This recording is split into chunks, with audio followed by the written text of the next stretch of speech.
Las personas te están observando y mirando la forma en que manejas la presión. Con nosotras, Nancy DeMoss Wolgemuth. Nuestra disposición a sufrir por causa de Cristo glorifica a Dios de la siguiente manera. Se convierte en un testimonio visible para el mundo entero de que Jesús es digno y vale la pena vivir y morir por Cristo. Estás escuchando Aviva Nuestros Corazones con Nancy DeMoss Wolgemuth en la voz de Patricia de Saladín. Hoy es 24 de mayo de 2023.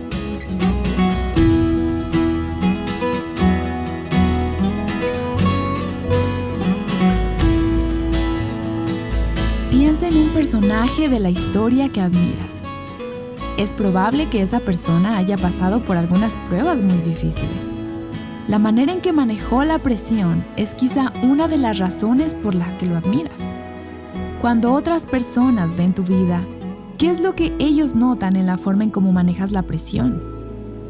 Nancy te ayudará a pensar acerca de esto en la continuación de la serie titulada Fidelidad y la Corona de Vida. La fecha fue el 2 de febrero del año 156 después de Cristo. Los judíos habían incitado a los romanos a que arrestaran a un líder de la iglesia de 86 años de edad, llamado Policarpo. Habían hecho acusaciones salvajes contra él, las cuales eran totalmente falsas. Era un día de fiesta, por lo que las multitudes estaban al exterior celebrando, y esta multitud estaba entusiasmada y era fácilmente manipulable. En el camino hacia el anfiteatro, el oficial romano que había arrestado a Policarpo le pidió que se retractara. El oficial le dijo: ¿qué daño puede hacer que quemes un poco de incienso a César? Y Policarpo le respondió: yo no puedo hacerlo. Así que lo llevaron al anfiteatro y fue arrastrado ante el procónsul romano, que una vez más le instó a retractarse. Y le dijo: jura por el César y blasfema de Cristo y yo te soltaré. Y luego Policarpo dijo estas famosas palabras: 86 años he servido a Cristo y Él nunca me ha hecho mal. ¿Cómo puedo hablar mal de mi rey que me salvó? Bueno, le dijo el procónsul, te vamos a tirar a los leones si no te retractas. Y Policarpo le contestó: entonces trae a los leones. Y entonces el procónsul le dijo: bueno, no, mejor te vamos a quemar en la hoguera. Vamos a hacer una hoguera contigo. A lo que Policarpo contestó: está bien, yo no temo al fuego que arde por un poco de tiempo y después de un rato se apaga. ¿Por qué se detiene? Venga y haga su voluntad. Y ocurrió que era día de reposo, y violando sus propias leyes de no trabajar el sábado, los judíos se apresuraron a buscar leña para preparar la hoguera en que Policarpo iba a ser quemado. Entonces Policarpo fue llevado a la hoguera. Iban a clavarlo a un madero, pero él dijo: no es necesario, no voy a escapar. Por lo que solo lo ataron a la estaca. Y después oró, y una parte de esa oración fue: te bendigo porque me has tenido por digno de este día y de esta hora, de que pueda yo estar entre tus mártires. En el momento que Policarpo dijo amén, la llama fue encendida y el fuego comenzó a quemarlo vivo. En realidad había mucho viento ese día y el viento alejaba las llamas de Policarpo, así que estaba siendo torturado en vez de morir rápidamente. Después de un tiempo, un soldado misericordiosamente lo traspasó con una espada y así terminó su sufrimiento. Policarpo fue un obispo de la iglesia en Esmirna y él era un discípulo del apóstol Juan, quien recibió la revelación de Jesucristo para la iglesia de Esmirna. El Apocalipsis se escribió alrededor del 95 después de Cristo. Policarpo probablemente era un hombre joven de unos 25 años de edad y probablemente miembro de la iglesia de Esmirna cuando se enviaron las cartas y fueron leídas a las iglesias. Probablemente estuvo en esa congregación cuando se leyeron estas palabras.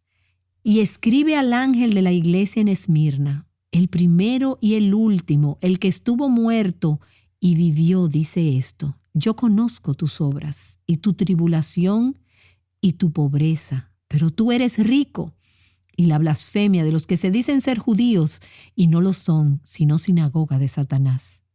No temas en nada lo que vas a padecer. He aquí el diablo echará a algunos de vosotros en la cárcel para que seáis probados, y tendréis tribulación por 10 días. Sé fiel hasta la muerte, y yo te daré la corona de la vida. Si Policarpo de hecho escuchó estas palabras, o de seguro las conoció más tarde, ¿no te parece que esas palabras le habrían preparado para lo que tendría que enfrentar 60 años más tarde? Estas palabras deben haber ministrado fuerza y gracia para él en la hora de la prueba. Y me pregunto, cuando él fue detenido y llevado al anfiteatro, en la conversación con el procónsul y luego al ver la madera traída y que él fue atado a esto y ver la llama encendida, me pregunto si tal vez él no estaba escuchando esas palabras resonar en sus oídos a Cristo diciéndole, conozco tu tribulación. Y entonces Cristo le diría, no temas lo que vas a sufrir, sé fiel hasta la muerte y yo te daré la corona de la vida. Puede ser que ahora tú no estés sufriendo en la forma en que sufrió Policarpo, pero Dios conoce, como hemos visto en este pasaje, lo que vamos a enfrentar en los días y en los años venideros. Y esto es lo que va a pasar. En ese caso, Dios le dijo a la iglesia de Esmirna lo que iba a suceder. Y aunque Él no siempre nos dirá, Él lo sabe. Él sabía lo que le iba a pasar a Policarpo 60 años después. Y Él sabe lo que vas a enfrentar días o años a partir de ahora. Y como hoy hemos leído y oído en esta carta a la iglesia de Esmirna, Dios nos quiere preparar para el sufrimiento que podamos enfrentar en diferentes maneras en los días venideros. ¿Cuál es el consejo de Cristo a una iglesia que ya está sufriendo tanto? A una iglesia que va a tener aún un mayor sufrimiento en los días por venir. Él les da 2 palabras de exhortación. La primera es que Él le dice, no temas. Literalmente, deja de tener miedo. Este mandamiento, no temas, se da más de 300 veces en la Escritura. Has leído este mandato a través del Antiguo y del Nuevo Testamento. Y me pregunto si eso es porque Dios sabe lo propensos que somos a temer. Tememos lo que no sabemos. Tememos lo que sí sabemos. Tememos a las cosas que han pasado. Y tememos a lo que pensamos que podría suceder. Tememos a las cosas que están sucediendo. Y tememos a lo que pensamos que podría suceder, pero que nunca sucederá.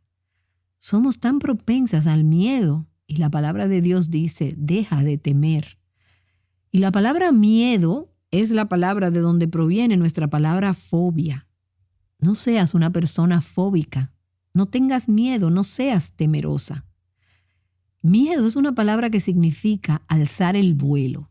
Cuando tienes miedo, cuando estás temerosa, lo que deseas es alejarte, quieres retirarte, quieres escapar. Y la palabra significa ser atacado por el miedo o ser presa del susto. Y tú sabes que el miedo puede paralizarnos.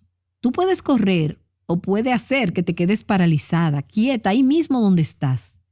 Cualquiera que sea tu inclinación, la palabra de Dios dice, no tengas miedo. No permitas que te ataque el temor. No permitas que te paralice el miedo. No alces vuelo. Cuando nos encontramos en circunstancias que nos atemorizan y llega esta emoción natural que es tener miedo, no debemos dejar que el miedo nos controle. No vamos a dejar que el miedo determine nuestra respuesta o nuestro comportamiento. El hecho es que nuestros perseguidores pueden ser capaces de quitarnos la vida física. Pero eso es lo peor que ellos pueden hacer. Y solo dará lugar, si estamos sufriendo por la causa de Cristo, a que recibamos la corona de vida. Así que en realidad nos estarían haciendo un favor. Es como pensaban los primeros mártires. Ellos pensaban, bueno, este sufrimiento es solo por un momento. Es solo por un poco de tiempo. Pronto va a pasar. Todos los sufrimientos de esta vida pasarán. Y luego tendremos la corona de vida en la presencia de Cristo a quien amamos. Tendremos la victoria, llegaremos a la meta y seremos vencedores. Nadie nos puede quitar la corona de vida. Podrían tomar nuestra vida física, nuestro cuerpo, pero no nos pueden quitar nuestra vida eterna. Y tal vez esto era a lo que Jesús se refería en Mateo capítulo 10, en el versículo 28, cuando dice, «Y no temáis a los que matan el cuerpo, mas el alma no pueden matar. Temed más bien a aquel que puede destruir el alma y el cuerpo en el infierno. Si temes a Dios de una manera apropiada, en humilde reverencia y asombro, no tendrás temor del hombre. Y entonces están estas tiernas palabras que Él da allí en Mateo capítulo 10, en el versículo 29. No son 2 gorriones. La variedad de ave más pequeña, más común, ¿no son esos 2 gorriones vendidos por 1 centavo? No tienen valor en la economía. Pero entonces Él dice, ¿no se venden 2 pajarillos por 1 cuarto? Con todo, ni uno de ellos cae a tierra sin vuestro Padre. Dios conoce, Dios ve, Dios se preocupa. Por lo tanto, no temas lo que pueda hacerte el hombre. El Salmo 23, versículo 4. Aunque ande en valle de sombra de muerte, no temeré mal alguno, porque tú estarás conmigo. Mientras estaba estudiando anoche, preparándome para esta sesión, pensé en ese pasaje del Progreso del Peregrino, donde Cristiano fue a esta ciudad a la Feria de la Vanidad, y era una ciudad mundana. Era salvaje, estridente, y había unas celebraciones, y Cristiano andaba con su amigo fiel, que lo mismo que él había salido de la ciudad de destrucción y se dirigían juntos a la ciudad celestial, al cielo. En esa ciudad, la gente de la Feria de la Vanidad intentaron hacer que Cristiano, nuestro peregrino, y su amigo fiel adoptaran su estilo de vida. Y es en esta ciudad donde ambos fueron capturados y Fiel dio su vida como mártir. Y él no tuvo miedo porque sabía que Cristo estaba con él y que iba a entrar a la presencia de Cristo. Donde quiera que vayas, lo que sea que te pase, Cristo estará allí contigo. Así que lo que Jesús dice primero es: no tengas miedo, no temas. Y luego, en segundo lugar, sé fiel hasta la muerte. Y en el idioma griego, la palabra que se traduce fe es la misma palabra que se traduce por fieles. Es la misma palabra, fe y fiel. La fe produce fidelidad y la fe se contrapone al temor. No tengas miedo, sé fiel hasta la muerte. Ten fe y la fe te dará la fidelidad y la fe ha de contrarrestar el miedo. ¿Cómo reemplazamos el miedo? Lo haces con fe, con la fe en Cristo. En el día que temo, yo en ti confío. El miedo se reemplaza con la fe en Cristo. Y así dice perseverar, sé fiel y persevera. No te rindas, no cedas, no adores al César. Sigue adorando a Cristo. Persevera incluso si tu fidelidad a Cristo significa que tendrás que pagar por ello un alto precio, tal vez incluso el precio de tu propia vida. Recientemente leí un estudio que decía que en 2000 años de historia cristiana hay cerca de 70 millones de santos fieles que han dado su vida por la fe. Y de ellos, 45 millones y medio, alrededor de un 65%, fueron del siglo pasado. Y está también sucediendo hoy en día. A lo largo de 2000 años de cristianismo, han sido muchos los que han dicho: yo creo en Cristo, y mi fe es tal que no puedo ni voy a negarlo. Estoy dispuesto a ser fiel a Él, tengo que ser fiel a Él. Él es mi Señor, Él es mi amado, Él es mi Cristo, y seré fiel a Él.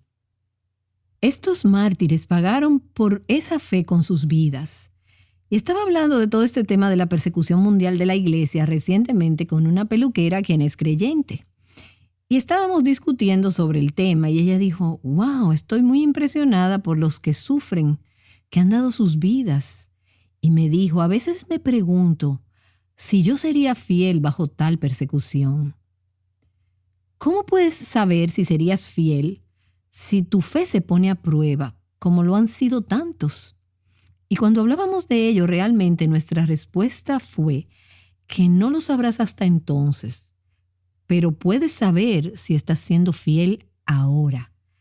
Dios no nos está llamando a la mayoría de nosotras en este momento a que demos nuestras vidas literalmente, físicamente, pero nos llama a ser fieles de otras maneras pequeñas, como negarnos a nosotras mismas diciendo sí a Cristo y diciendo no a este sistema mundial. Sé fiel ahora, sé fiel mañana y al día siguiente. Ese es el desarrollo de un patrón de vida de fidelidad a Cristo. Y entonces sabrás que cuando llegue la hora de la prueba, Él te dará la gracia de ser fiel en ese momento. Y el término literalmente dice, sé fiel hasta la muerte.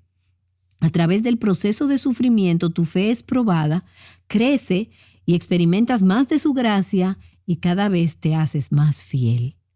Así que sigue convirtiéndote en alguien fiel. Y quiero recordarte que nuestra fidelidad está construida sobre el fundamento y la seguridad de que Dios es fiel. A menudo recuerdo cuando he tenido momentos difíciles en mi vida, y en realidad no me gusta hablar de esto, y mucho menos en el contexto de hablar de los mártires.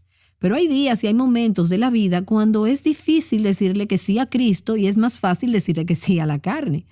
Hay momentos en los que pienso, oh Señor, no es mi fidelidad que me mantiene aferrada a ti, es tu fidelidad y el hecho de que tú me sostienes, tú estás aferrado a mí. Su fidelidad es la base, el fundamento, la seguridad. Y es interesante que Jesús nos dice que vamos a sufrir, pero no nos dice cuándo vamos a sufrir. Él no dice, sonríe, aguanta. Él no nos dice, resuélvelo por tu cuenta. Él nos dice que confiemos en Él, en su fidelidad. A medida que caminemos por el fuego, Él nos dice, yo he pasado por eso. Yo estaré contigo, voy a acompañarte y saldrás adelante. Estaré contigo todo el tiempo. Estuve muerto, pero ahora estoy vivo y tengo las llaves de la muerte y del Hades. Confía en mí. Algunas de ustedes están familiarizadas con el nombre de Joseph Song, quien por muchos años fue pastor de Rumanía bajo el régimen opresivo de Ceausescu.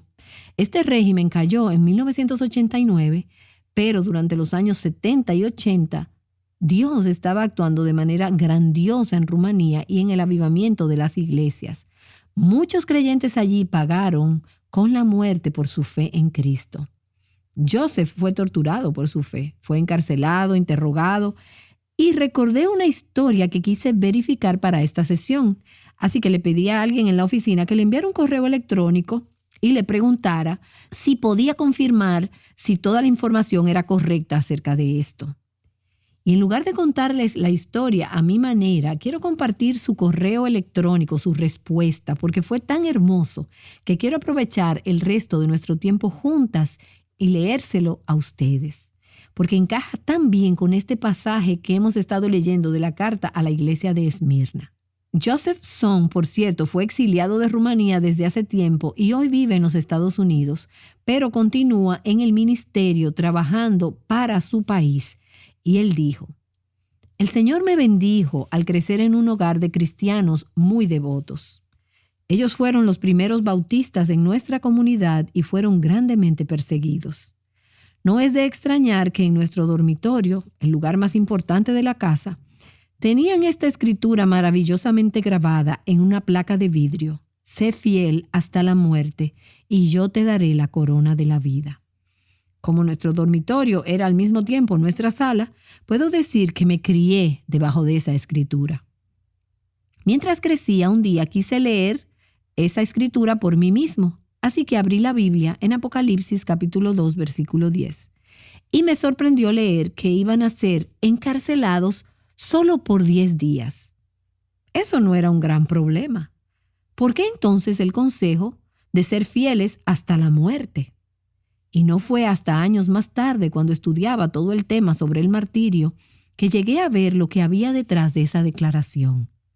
Cuando se denunciaba a una persona como cristiana, era llamada por las autoridades y se le preguntaba si en verdad era cristiana. Si esa persona respondía no, para comprobar la veracidad de su declaración, se le pedía que tomara un poco de incienso y lo vertiera sobre el fuego del altar del César y que dijera: César es el Señor.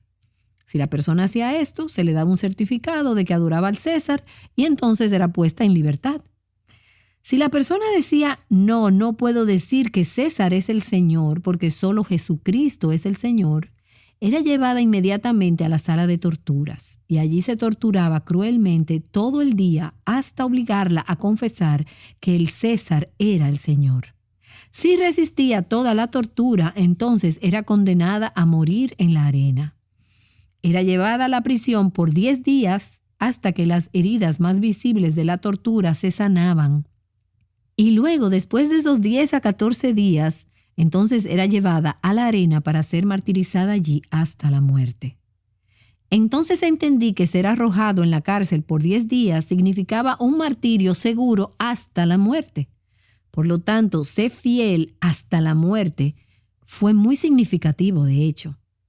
Un día leí en Hebreos capítulo 2, versículo 15, que Satanás mantiene a la gente en esclavitud toda su vida por el miedo a la muerte. Y pude relacionar esto claramente con nuestra situación bajo el terror del comunismo. Esta era el arma suprema de Satanás. Todo el mundo tenía miedo de ser arrestado y de ser enviado al campo de concentración de trabajo para perecer allí. Y es por eso que todo el mundo aprendió a decir solo lo que los comunistas esperaban que se dijera. Fue entonces cuando le pedí al Señor que de verdad me liberara del miedo a la muerte. Y Él me liberó de 3 formas. En primer lugar, comprendí que literalmente Él murió mi propia muerte. Por lo tanto, no moriría. Solo me iría a casa para estar con mi Señor, donde es mucho mejor estar. En segundo lugar, me hizo entender que cuando muriera por Él y por el Evangelio, esto en sí mismo era una forma de derrotar a Satanás y lo convertía en el triunfo del Evangelio. Este es el significado esencial del martirio. Y permítanme decirles aquí que este es uno de los propósitos de las pruebas que Dios permite en nuestras vidas. Hablamos de esto en la última sesión, pero nuestra voluntad de sufrir por causa de Cristo glorifica a Dios de esa manera. Se convierte en un testimonio visible al mundo entero de que vale la pena vivir y morir por Cristo. Y así Joseph Smith sigue diciendo: mi voluntad de morir por el Evangelio es una manera de derrotar a Satanás y lo convierte en el triunfo del Evangelio. En tercer lugar, si estoy lleno de amor por las mismas personas que me persiguen, me torturan o me asesinan, ya no tengo miedo de ellos, porque no hay temor en el amor, porque el perfecto amor echa fuera el temor. Y esta liberación es la base de todo lo que siguió sucediendo de ahí en adelante en mi historia. Cuando me llamaron primero a la sede de la policía secreta en 1974, el oficial estaba molesto conmigo, pues yo no quería hacer lo que me decía, y amenazó con matarme. Y le respondí calmadamente: Señor, déjeme explicarle este asunto de si usted me mata. Sí, usted puede hacerlo, pero Señor, usted debe saber que su arma suprema es matar, pero mi arma suprema es morir. Le explicaré cómo funciona esto, Señor. Usted sabe que mis sermones están grabados y corriendo por todo el país. Así que si usted me mata, lo que hará será rociarlos con mi sangre, porque todo el mundo sabrá que he muerto a causa de predicar la palabra de Dios. Todo el mundo que tiene una cinta de uno de mis sermones la tomará y la escuchará de nuevo. Y dirá: yo puedo confiar en lo que dice este hombre porque él murió por lo que predicaba. Señor, mi predicación hablará 10 veces más fuerte después que me haya matado. Si me mata, de hecho, voy a conquistar esta tierra para Dios por haberme dado muerte. Así que adelante, hágalo. Este hombre quedó estupefacto. Reflexionó por un momento y me dijo: espere aquí durante unos minutos. Al parecer fue e informó a su jefe, porque cuando regresó, con una voz muy tranquila, me dijo: váyase a casa y veremos lo que va a suceder. Otro aspecto de esta historia se produjo en 1977, cuando fui acusado de traición y me amenazaron con ser ejecutado. Un interrogador que actuaba muy asustado vino y me explicó que sería mejor que hiciera un acuerdo y así salvar mi vida. Yo tranquilamente le dije: Señor, no hay necesidad de salvar mi vida. Simplemente continué y le dije: dispáreme, estoy preparado para ello. Y él explotó en furia y me dijo: ¿qué clase de hombre es usted? Cuando le digo a alguien que lo voy a matar, esa persona se aterroriza. Pero usted sonríe de oreja a oreja y me dice que le mate.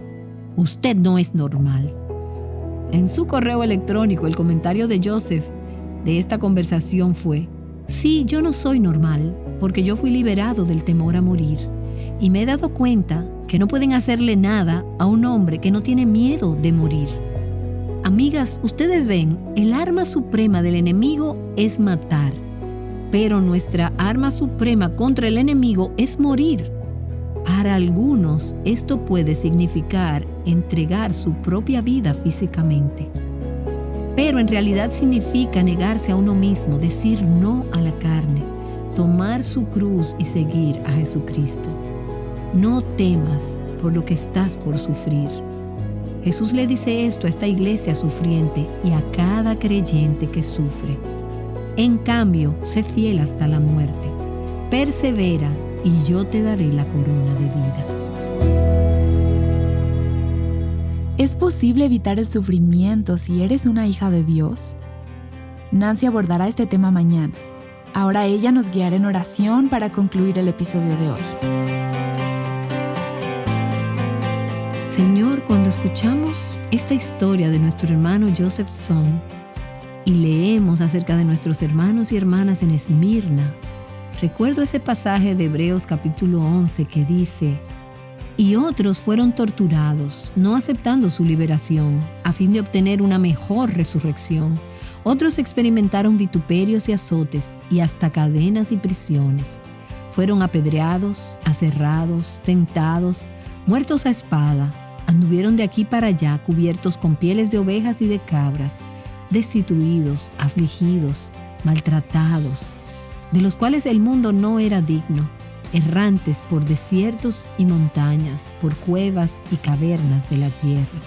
Señor, te damos gracias por la fe y por la fidelidad de los que se han ido antes que nosotros.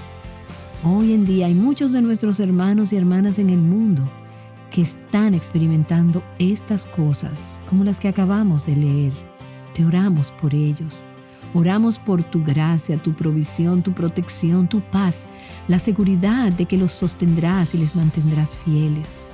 Y también oramos por nosotros y te pedimos que nos ayudes a vivir una vida que glorifique el nombre de Cristo. Que vivamos de tal manera que digamos sí a ti, nuestro Señor, y no a los dioses de este mundo. No a nuestro propio ser, no a la carne, y sí a Cristo como nuestro Señor. En su nombre oramos. Amén. Fijando nuestros ojos en Cristo, juntas, Aviva Nuestros Corazones es un ministerio de alcance de Revival Hearts.